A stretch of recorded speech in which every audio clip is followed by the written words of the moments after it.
Greetings, curious viewers. Tool Tips with Tommy here, and I got a follow-up to my measuring tool video. So I did the one on the GLM 50, the GLM 400, and I did have quite a few people asking me some questions about those two, and I answered all the questions I could. One of the questions I got was from a couple of folks out there who had let's just say they had some concerns about the fact that the tool was only accurate to a 1/16 of an inch, yet it showed measurements in increments of 32, and they didn't need it to be that precise.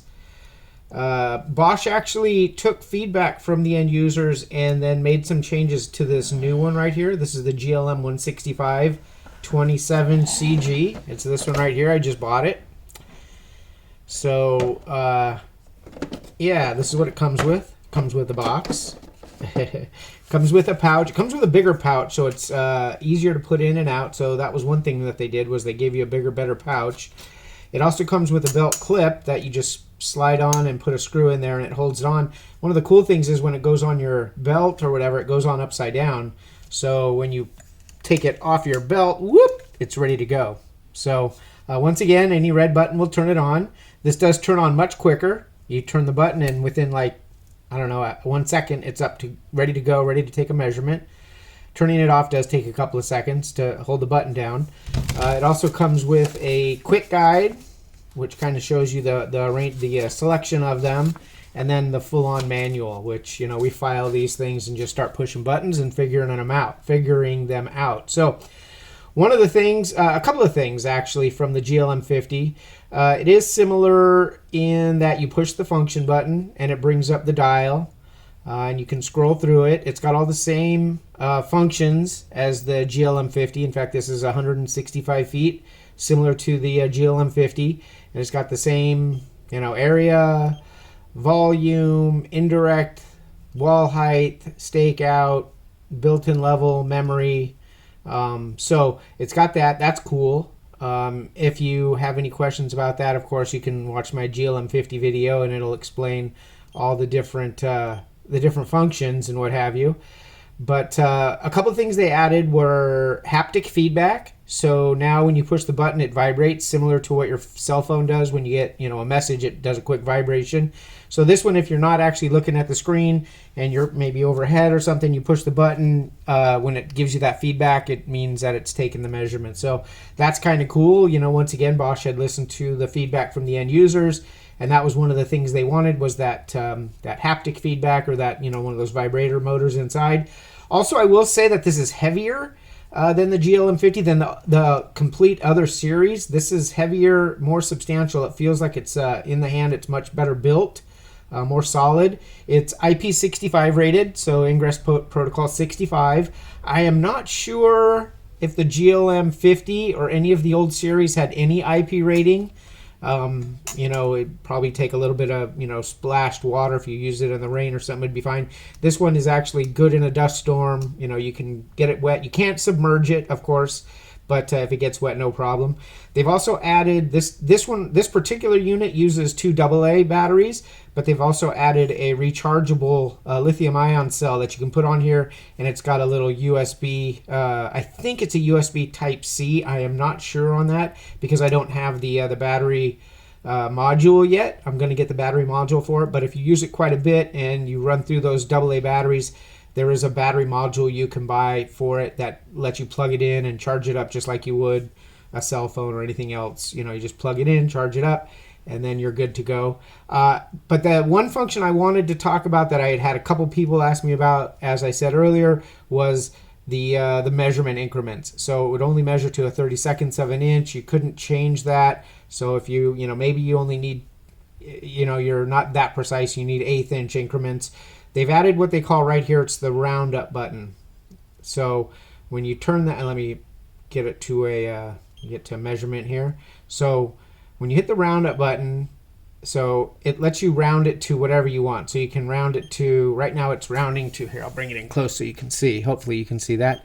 So rounding to a 1/2 inch. So if you want to keep it at rounding at 30 seconds, it'll do that. It'll round to 1/16, 1/8, quarter, or half inch. So any measurement, so we'll put it on something easy. We'll do it. I think most of the guys were saying they wanted just to do it at an eighth, or we'll do it at 16th. That was what the guys were like. Well, it's accurate to a 16th, so let's just measure to a 16th. So now when I take a measurement, let me hit the button. You'll notice that it's going to only go to 16ths. So if I can get a measurement at the 16th, so 23 and 7/16, or 21 and 3/8. So it's going to give you the ability to measure it. You don't have to break it down. And I will say that the rounding button doesn't work, of course, when you're in metrics. So if let's see, if I change it to, let's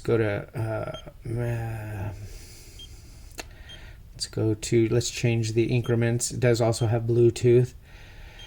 So if we change it to feet in degrees, so this is feet to decimals. So if we go to that, I don't think it will round in this. Yeah, so see now, just when I hit that rounding button, it lets me change from feet to meters to centimeters to millimeters. And then I think if I go to feet though, let me see, if I do feet, will it? I don't think it will. Yeah, because it's only going to go to degrees there. It's not going to let me do it to increments of eighth or quarter or half. So so that only works when you're doing the actual fractions. When you're doing fractions, it'll let you round to whatever fraction you want to round it to. So I hope that that helps you guys. It still does the landscape and portrait. It does have a nicer screen. It's got all the information there that you need. So similar when you first turn it on, it does go right to the length as your default. So let's see if I put it on volume, and I think when I turn it off and then turn it on, it should just go, like I just got this thing last night. So let's see. No, actually it's going to stay in whatever I put it in. So you may be able to change that. There are quite a bit of new functions, so more settings. You can go to more settings, and you can change the language. So it's got Spanish, French, and English. You've got your calibration for the tilt, so you have to set it on a flat surface, I'm sure. I haven't calibrated it yet. Once again, I just got this thing, so I haven't messed around with it too much. Pro 360, I saw this earlier today when I put the batteries in and turned it on. I saw this. I have no idea what Pro 360 is. I think this is something that they have in Europe that they're going to bring over to North America. I think this has to do with integrating all the Bosch apps, so the Measure On app and all the floor plan layout, all the different Bosch apps. I think they're going to all get mixed together, and they're going to call them Pro 360. Don't quote me on that, because I don't know. I Googled this earlier today, and it wasn't a lot of information on it, so I don't know exactly what that is. I turned it on, and I didn't see any difference, so I don't know what it is. But even without that, there is still Bluetooth on it, so I was able to put on Bluetooth and use the Measure On app, and populate a picture with the with measurements similar to what I was able to do before. So I think Pro 360, we'll find out what that is later. So you can do the factory reset. You've got your information. You can delete the memory, and then I think there was a full reset one. Where was the reset?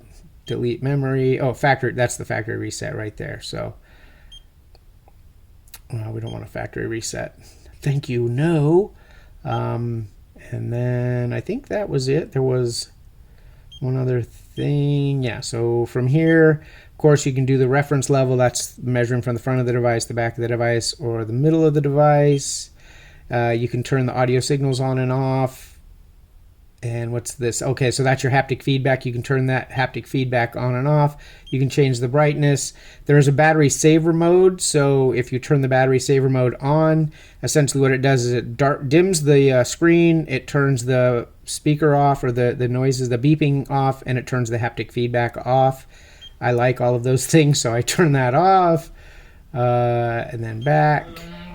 And then you've got that's your measurement increment, measurement units, and then more settings. So like I said, it does feel in the hand like it's built better than the other ones. Yeah, I really like it. I have more of these things now than I have measurements to make.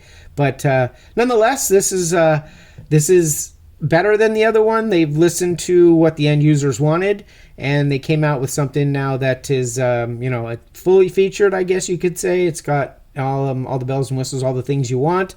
If there are any more, I'm sure Bosch would listen. They're always improving this category. They're always going after more features, better features, more end user stuff. So if you have any questions, like I said on my previous videos,